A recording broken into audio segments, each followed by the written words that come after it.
Hey, good morning, everybody. Talk to you about some music today, because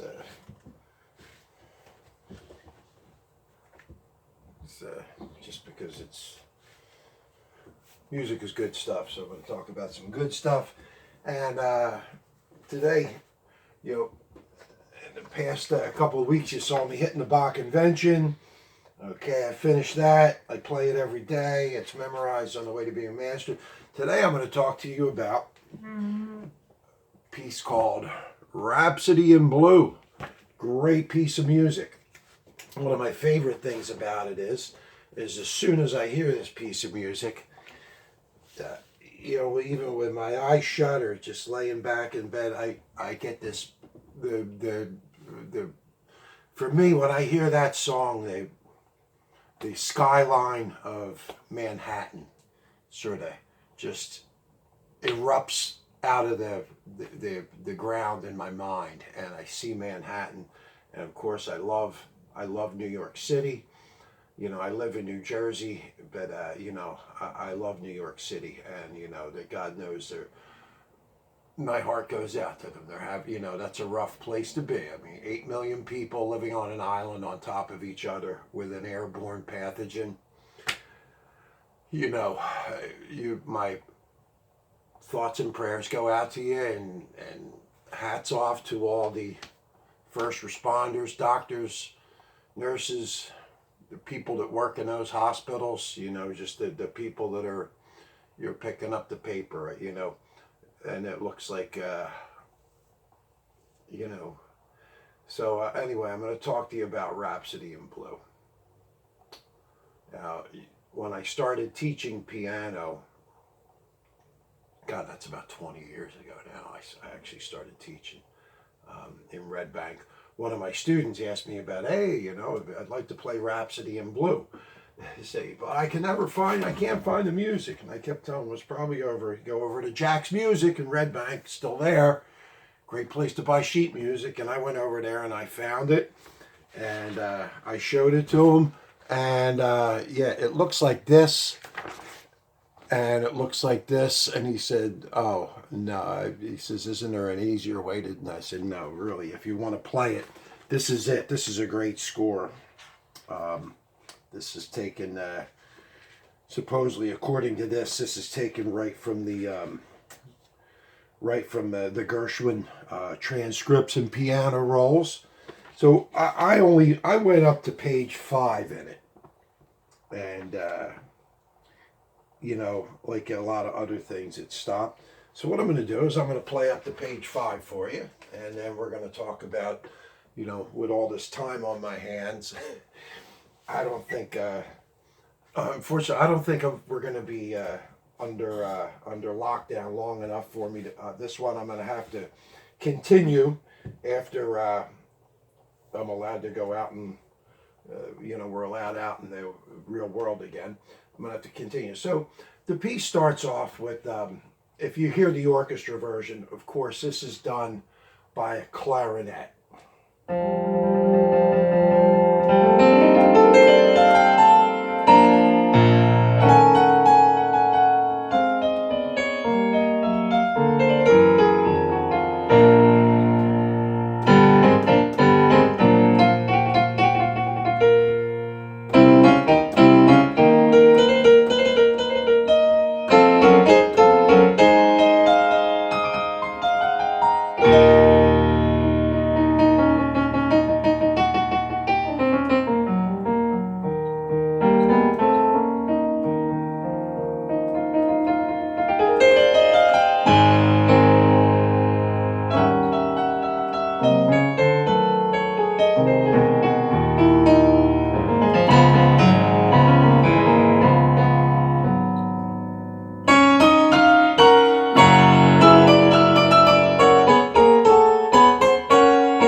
And that's in the middle of page 5. I'm going to stop right there. And that's it's difficult, and it gets increasingly difficult. It has a lot of tricky stuff in it. It has some parts written here for 2 piano, but the neat thing about this is, and there's another video, it's done by somewhere else. It's about the different themes that are in this, and one of the main things is, this.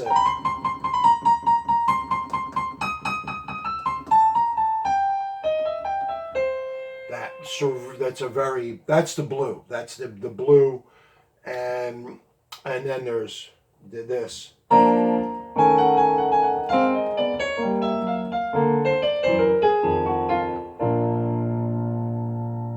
And in between all these different themes, you hear ornaments like. And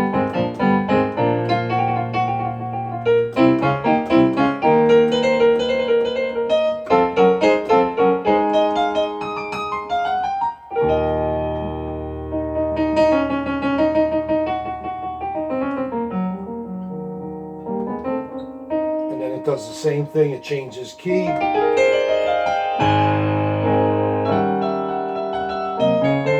And it's got all these incredible, it's got every different line of the note of the melody is engaged in a chord change. It's absolutely, well, for myself, I don't know if anybody studies classical music, but Gershwin studied in France, and if you've ever played, some Debussy, you can see how he was influenced by things like.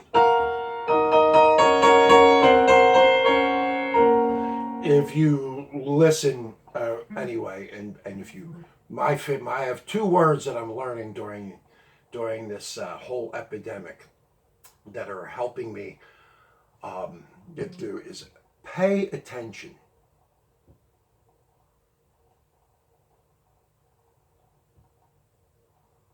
Pay attention. It doesn't cost anything to pay attention, but it costs a lot not to pay attention. And if you pay attention, I have a lot of opinions.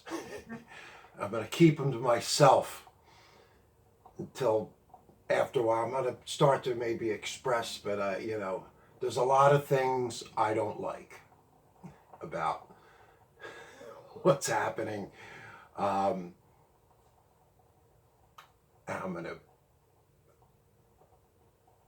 really working to discipline myself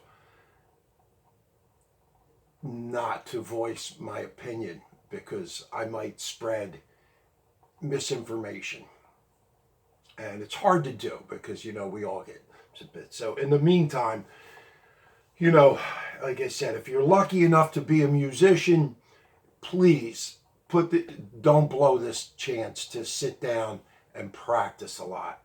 I'm just going to end up with where, like I said, I finished off yesterday, and I'm going to show you exactly where this ends off, which is, you see this this big cantankerous run of triplet tetrachords. Tetrachords are 4-note chords, and followed by the syncopation.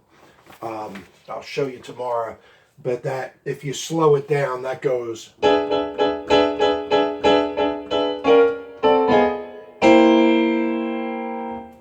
And if you listen to the piece, it actually goes.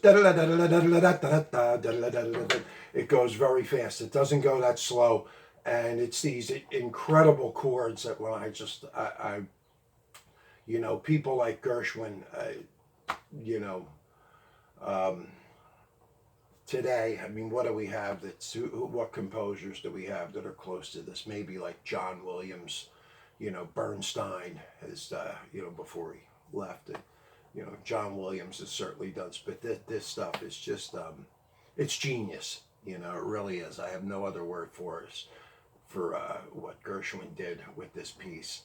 And anyway, that's where I left off. And I'm probably going to, during the course of the day, I'm going to take that, those 4 measures there. I'm going to probably spend about 2 hours. I'm going to make myself sit down for 2 hours and do nothing but those 2 measures.